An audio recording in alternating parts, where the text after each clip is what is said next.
Live from the National News Studio, Sri Lanka.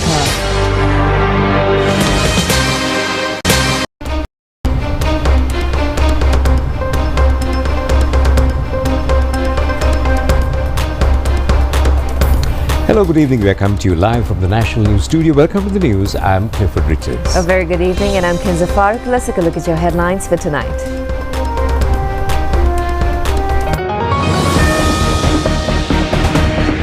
People accuse doctors of turning patients into hostages to win their demands. National project to popularize QR payments to be officially launched tomorrow. The national television received several awards, including Media Excellence at the Platinum Excellence Awards Festival. President Trump says a group of Iranian military leaders killed in a massive joint airstrike with Israel.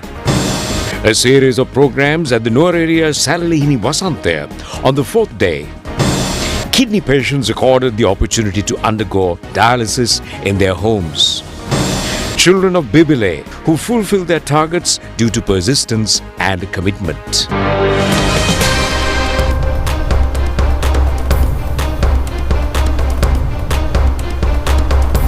Now, in your top stories for tonight, Christians around the world are commemorating with dedication and devotion the Easter Sunday today on the occasion of the resurrection of Jesus Christ. Now, Easter Sunday signifies the rising of Jesus after 3 days of sacrifice on the cross in order to save the humanity from sin.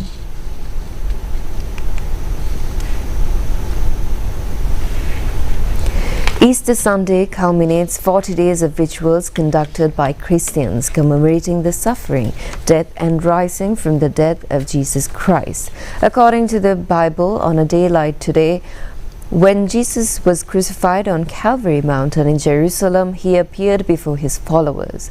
On the occasion of Easter Sunday, on the Alleluia Saturday midnight church services were conducted in all churches. His Holiness Pope Leo XIV led the midnight Easter Sunday service at St. Peter's Basilica. The Sunday church service of this country was held midnight yesterday at St. Lucia's Cathedral at Cartagena with the participation of His Eminence Malcolm Cardinal Ranjit.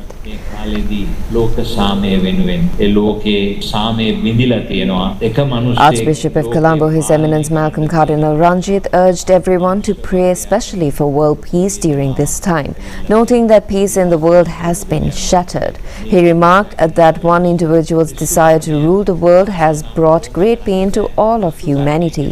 He called for prayers to God to change the person's heart, stating that if one follows Christianity, they cannot act in such a way. He emphasized that Christianity is not just about praying or surrounding oneself with many pastors to make declarations to the world. Rather, it is about living with love and being a servant of love.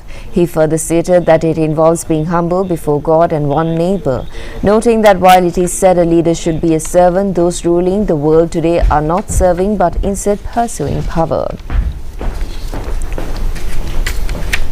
Special church services were conducted commemorating the devotees who lost their lives on 21st of April 2019 in a terrorist attack at Sion Batiklo, St. Sebastian Katuapitia and St. Anthony's Kochikade churches. Special security was also provided on the occasion of Easter Sunday's church services.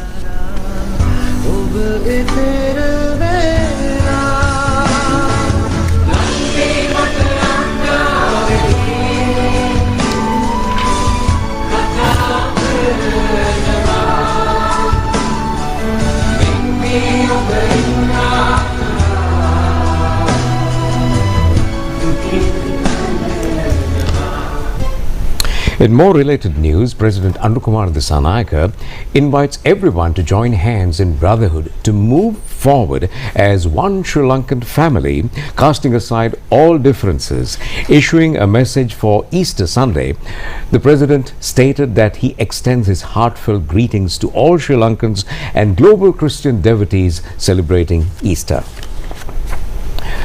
Commemorating the resurrection of Jesus Christ, Christian devotees in Sri Lanka and around the world celebrate Easter Sunday with great devotion. The President calls upon all people to join hands in brotherhood to move forward as one Sri Lankan family, casting aside all divisions through the noble qualities of love, patience and forgiveness as depicted in the teachings of Christ. He comes at a time when people around the world are suffering greatly due to the war situation prevailing in the Middle Eastern region instead of war driven by animosity. The wish of all people in the world is peace and coexistence. The President in his Easter message prays that the path towards peace may be cleared during this noble dawn of Easter.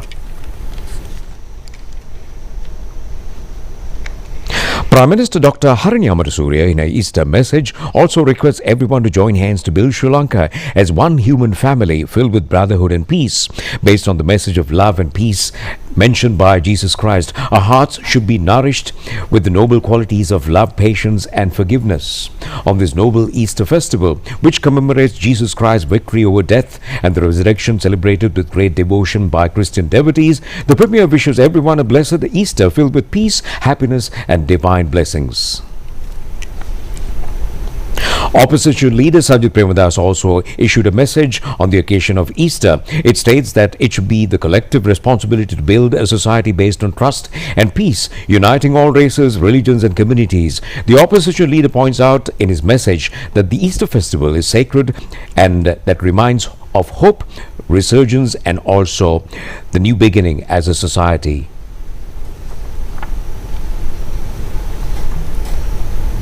Now moving on, in other news, Platinum Excellence Awards 2026 was held today in the afternoon in Colombo. National Television received a number of Media Excellence Awards on this occasion.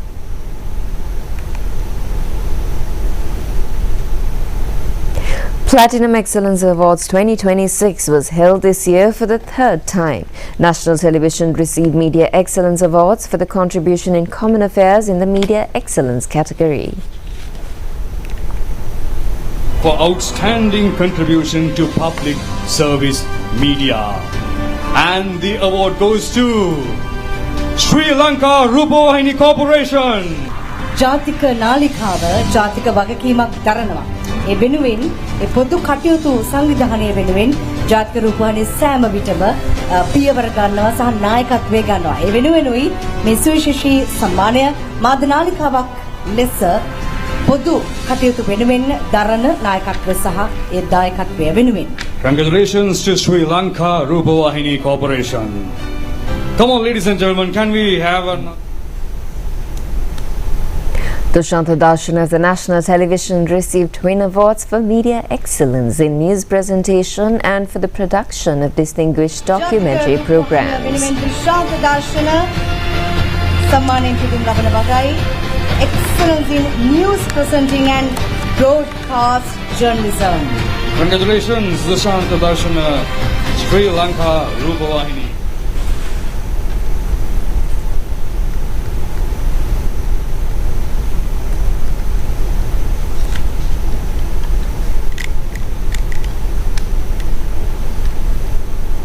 Mr. Nilar N. Qasim.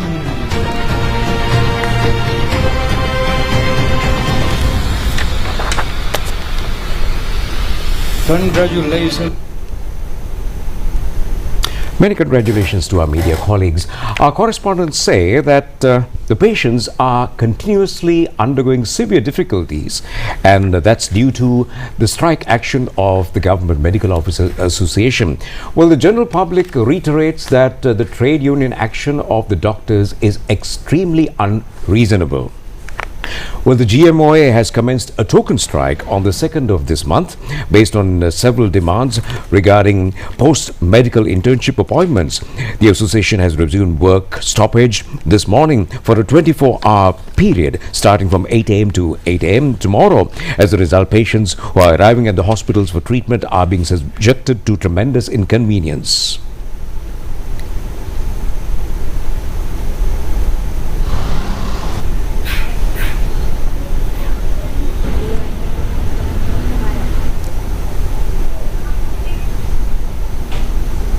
A few members of the clergy expressed their opinion regarding the strikes and pointed out that GMA strike action with their demands has caused immense difficulties to the patients. The Venerable Madirgiri Vimalasara Thera, Registrar of the Hinguraggoda Shashana Rakshaka Balamandale, says that it is always innocent people, ailing people living in villages who end up in suffering.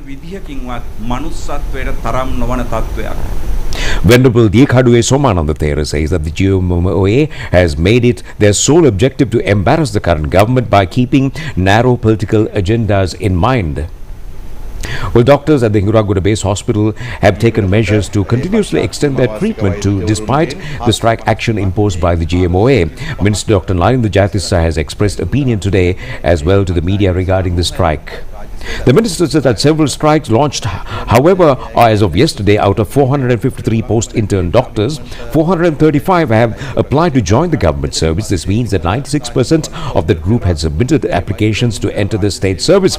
Accordingly, the minister said that they're currently preparing those lists.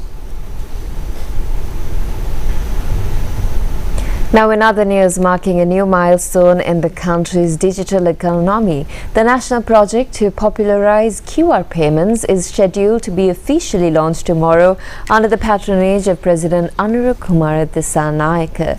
Meanwhile, financial institutions have taken steps to completely waive service fees charged to traders for all Lanka QR transactions up to 5,000 rupees, effective from tomorrow.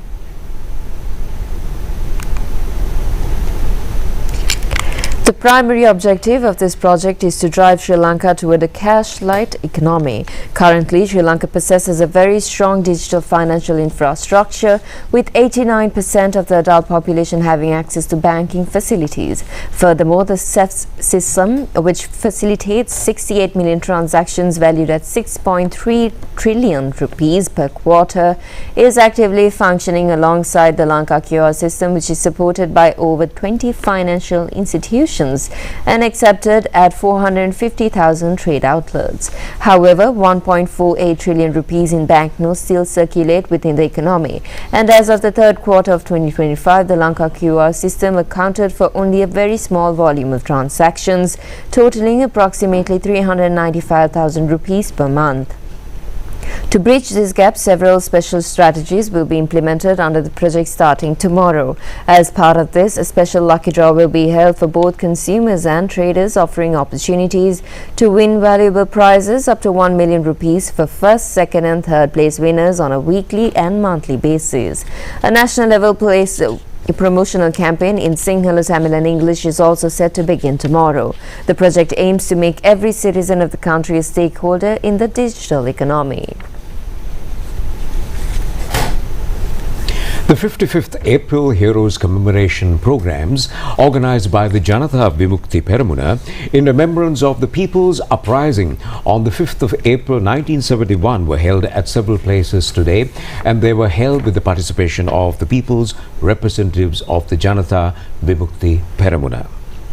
Well, one of the programs was held in Vavuniya, participated by Tilman Silva, General Secretary of the Janatha Vimukti Peramuna.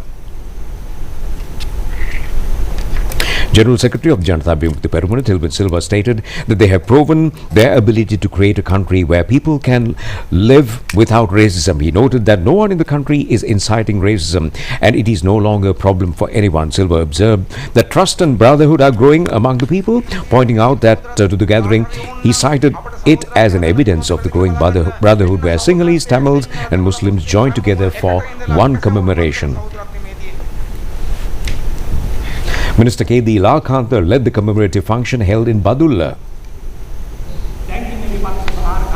Minister of Trade and Civil Supplies, Samantha Vidyaratna, explained that certain opposition groups have two main fears. First, the opposition knows that the political movement led by Comrade Anurukumara Dissanayake will strictly enforce the law. Second, their fear is the knowledge that even if they fail to build a country, the current National People's Power government will undoubtedly develop and rebuild it. He asserted that they possess the strength inherited from the 1971 generation. Vidyaratna also criticized the opposition, describing them as a corrupt and failing, noting that legal cases for corruption are piling up against them and the traditional blue and green political factions are now completely shattered.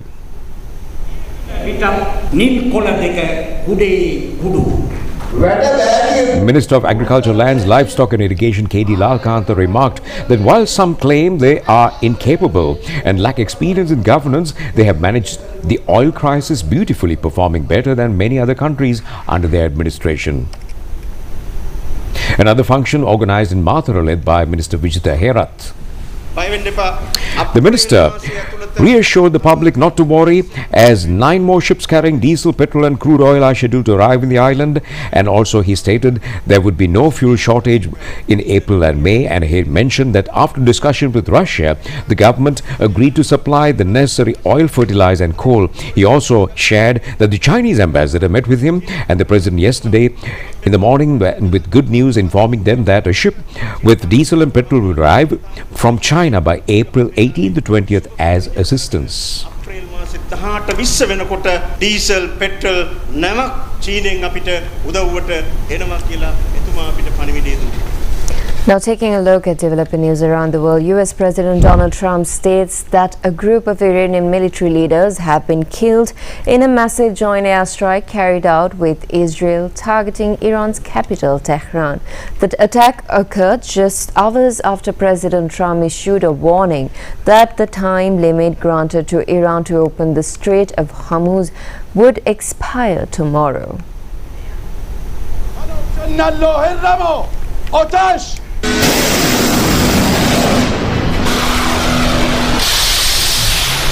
US President Donald Trump, posting on his Truth social media account yesterday, stated that several key targets in Iran were also destroyed in these severe attacks, emphasizing that Iran must open the Strait of Hormuz or act to enter into a new agreement before the deadline expires tomorrow.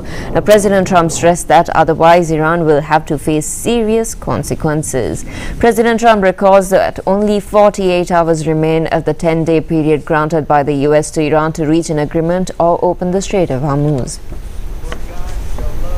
The Iranian Central Military Leadership emphasizes that they strongly reject this final announcement by the US President. Senior officials of the Iranian military state that it is a baseless statement and that this demonstrates the instability of the US President. Meanwhile, the US military succeeded today in safely rescuing the pilot who had gone missing from the American F-15 fighter jet shot down over southern Iran.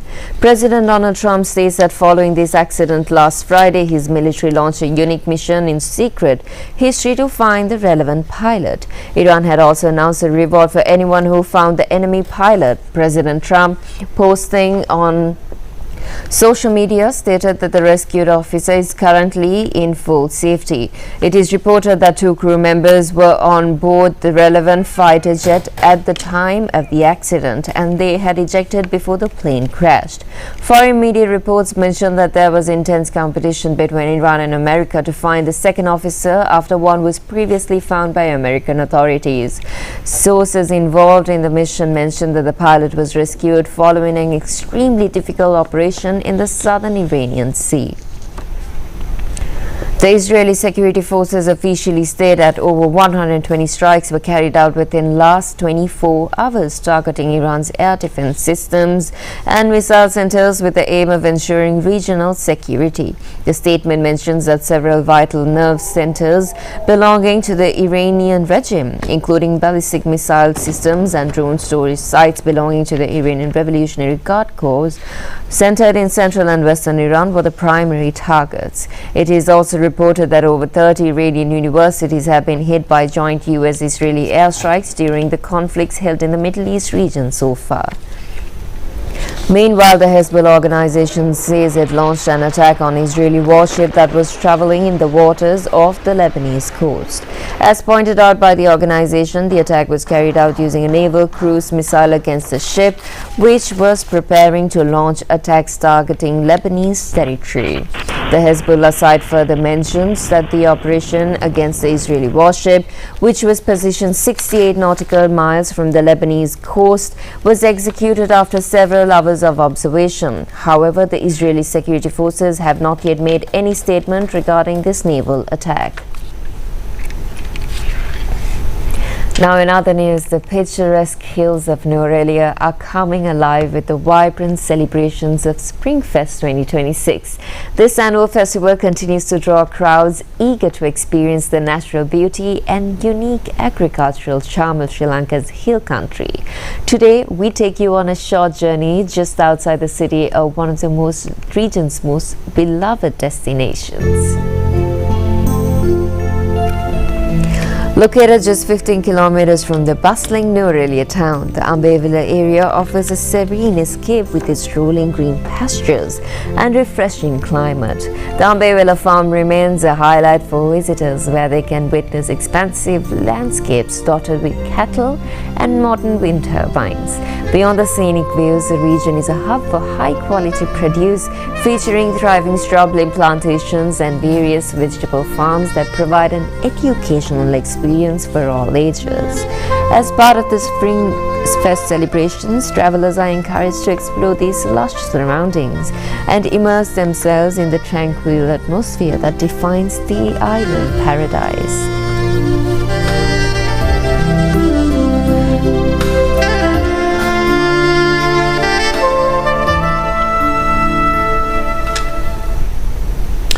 Well, an ascending trend can be observed in the number of kidney patients in Sri Lanka at present. The government is compelled to spend a huge amount of money for their treatment. With the increasing number of patients, a congestion of a considerable level exists in the hospitals for blood transfusion. As a workable solution to this problem, patients now have the opportunity to get the blood transfusion done at their homes. Well, due to this reason, kidney patients need not attend hospitals and frequently for blood purification. The treatment unit for the blood transfusion for the kidney patients being manufactured in this country for the first time, Kelun Life Science Company, located at Pallakele Industrial Park, which is under the Sri Lanka Investment Board, prominent company in the production of local medicines, is handling the entire production process. Two methods are being employed for the blood purification of kidney patients. There are hemodialysis or blood dialysis and CAPD or peritoneal dialysis. Through peritoneal dialysis, blood purification is carried out through the exchange of waste through the blood vessels in the peritoneal cavity in the belly by inserting a specially processed fluid. The treatment unit for patients who undergo this method of treatment consists of a bag with a special liquid and another bag to collect waste removed in the process. Blood transfusion can be conducted automatically by connecting the instrument with the bag along with the valve connected to the cavity of the belly. Under the process of this treatment, the patient has to undergo blood transfusion 3 times a day. Kelun Life Sciences Private Limited provides a set of treatment to the hospitals as per the order by the government under the brand name SPMC of Sri Lanka Pharmaceutical Manufacturing Company. They are being supplied via 20 centers throughout the island, and patients who visit hospitals can obtain the transfusion sets for a period of 1 month. Chief Executive Officer Sudarman Vijayasundara stated that patients could carry out their daily activities normally without being connected to a machine. He mentioned that they could go about their working and also the work to fulfill their duties without being a burden to anyone. He further explained that kidney patients are trained and provided with the necessary knowledge at the hospital before being sent home to manage the process themselves. He highlighted that the advantage of this method is that the patient does not need to be hospitalized. This results in the significant cost savings and provides greater convenience for the patient. He also noted that the number of patients requiring hemodialysis has increased substantially, making it difficult to provide the expected treatment for everyone. Additionally, he pointed out that hemodialysis is not feasible for the patients with certain heart conditions or issues with their blood vessels. Therefore, he emphasized such patients must undergo this alternative treatment. Kelun Life Sciences Private Limited is producing nearly 100 machines, including saline vaccines for the local market, which is a 40% of the local medicine production. The same company entirely fulfills the saline requirement of the government hospitals. Production engineer Kanishka Bandara says that they manufacture their products in measurements of 50 ml, or 500 ml, 250 and 100 ml. He further mentioned that they are typically producing these 3-4 batches per day, with each batch consisting of approximately 13,000 to 15,000 bottles.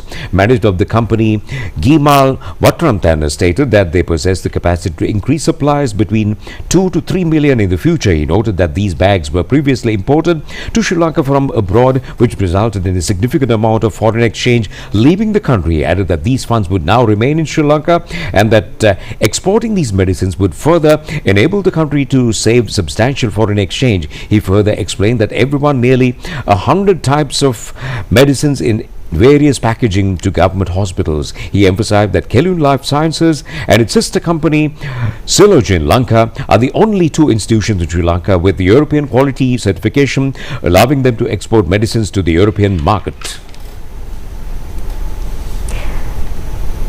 Now taking a look back again at the 2026 Platinum Excellence Awards, Rupavahini News was honoured with the prestigious Grand Platinum Excellence Award for responsible news reporting and public trust. Now this recognition celebrates the national broadcaster's unwavering commitment to journalistic integrity, accuracy and its vital role in delivering reliable news to the public. And the award goes to Rupavahini News. Platinum Excellence in Responsible News Reporting and Public Trust. ප්‍රවෘත්ති වාර්තාකරණයේ වගකීම් සහගත බව, ප්‍රවෘත්ති සත්‍ය භාවය, නිවැරදි බව කියන එක ප්‍රවෘත්ති වාර්තාකරණයේ තාමත් වැදගත් සම්ස්ථානයක්. ඉතින් ඒ පිළිබඳව වගකීමක් දරන්නේ ජාතික නාලිකාව, ජාතික රූපවාහිනියයි. ඒ වෙනුවෙනුයි මෙම සම්මානය. Congratulations to Rupa. From the glitz and glamour of the awards ceremony, we're moving on with more local stories. Well, it is not difficult to fulfill targets if one is equipped with the qualities of courage, commitment and also pursuance. A case to prove this fact was reported from a group of very courageous children in Bibile. Kinuguru Vidyalaya is considered as an extremely remote school in the Bibile educational zone. Students of this school are able to pursue studies only up to O-levels. However, the most enchanting information reported from the school has been that the overall examination results success rate of students at this school remained at 100% for many years. Due to this tremendous achievement, Kinuguru Junior School was elevated to a level of a school conducting advanced level classes, and accordingly 6 students who had excelled in the GC O-level examination were accorded the opportunity to sit for the A-levels for the first time this year. The most invigorating news received was that 5 out of the 6 students have been selected for the university admission, and due to their excellent results, one of the students who sat for the A-level exam art stream was placed 12th position in the district rank. Principal of the school, Ranjit Bandara, paid tribute to the commitment and dedication of the staff of the school, had worked untiringly day and night to secure this success.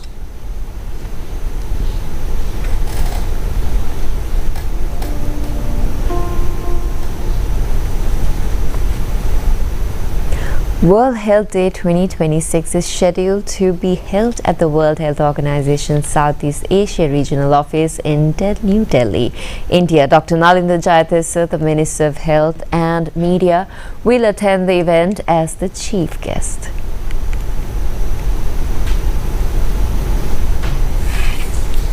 This event is organized in view of World Health Day, which falls on the 7th of April. The theme for this year's World Health Day is Unite for Health, Rise with Science. The primary objective of this year's celebration is to emphasize the importance of scientific discovery and collaboration in safeguarding human health. The mission of this initiative includes policy formulation and providing technical support to ensure the health security of nearly 2 billion people across the region.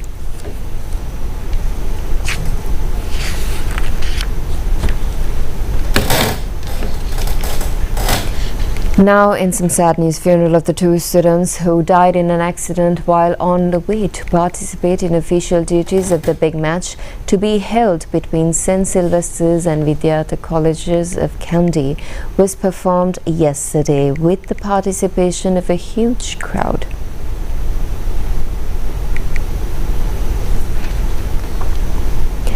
Netula Nimdinu and Sachit Karnaratna, students of St. Sylvester's College, died in this ill-fated accident while on their way to participate in prefect's duties of the big match to be played at Pallakali International Cricket Stadium.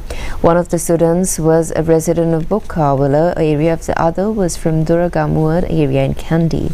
The funeral of the two students was conducted at the Mahayava Public Cemetery in Kandy.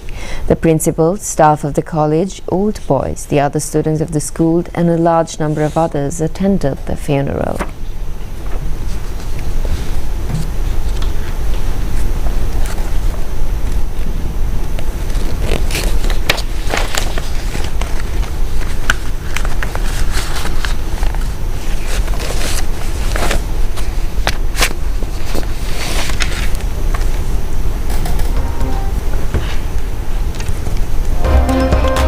Well, with that, we end the local news. We take a short break and we'll be back with international stories shortly.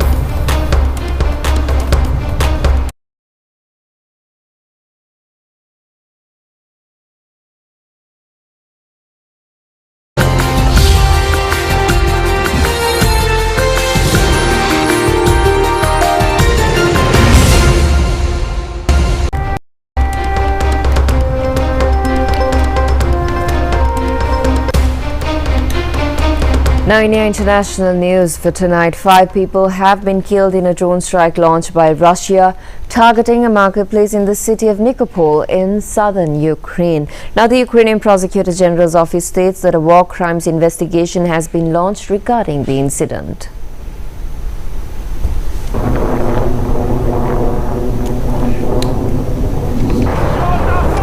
It is mentioned that 21 people, including a 14-year-old girl, were injured due to this attack. The attack on this marketplace in the city of Nikopol, which has been under constant attack since the start of the Russian invasion, was carried out yesterday morning while the location was crowded with people. Local authorities say that after the first strike, Russia launched another attack on the exact location where relief services were operating, causing severe damage to numerous shops. Foreign media reports that one person has died in an attack launched by Ukraine on Tagorog, a city in southern Russia. Ukrainian authorities claim that they successfully attack industrial zones in Russia using their drone strikes. It is reported that although intelligence has been received suggesting that Russia's progress on the battlefront has slowed down, attacks targeting civilians during the daytime such as this have increased.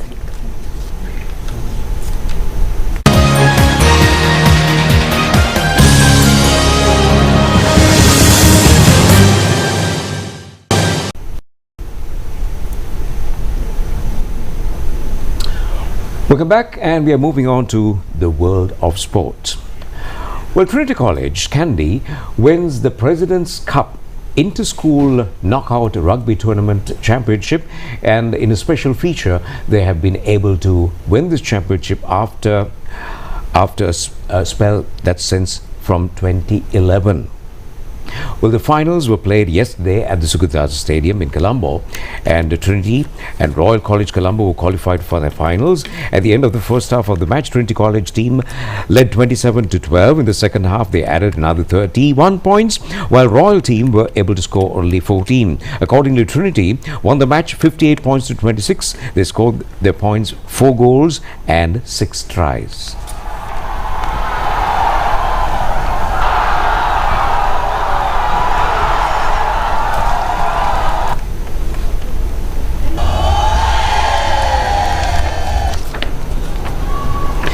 Meanwhile, St. Mary's team were able to win the championship of the Champions Trophy Knockout Football Tournament by defeating Saunders in the finals. The final was played at the Racecourse Grounds in Colombo yesterday. Both teams were neck to neck from the start of the match and scored 2 goals each at the end of the stipulated time, and accordingly the winners were decided on the penalty tries.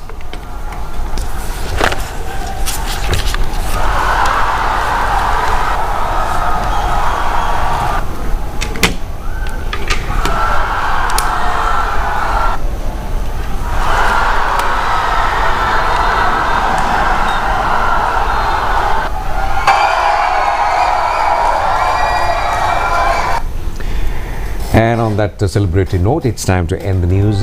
Do enjoy the rest of the programs together with Kenza. This is Clifford wishing you a good night. Good night.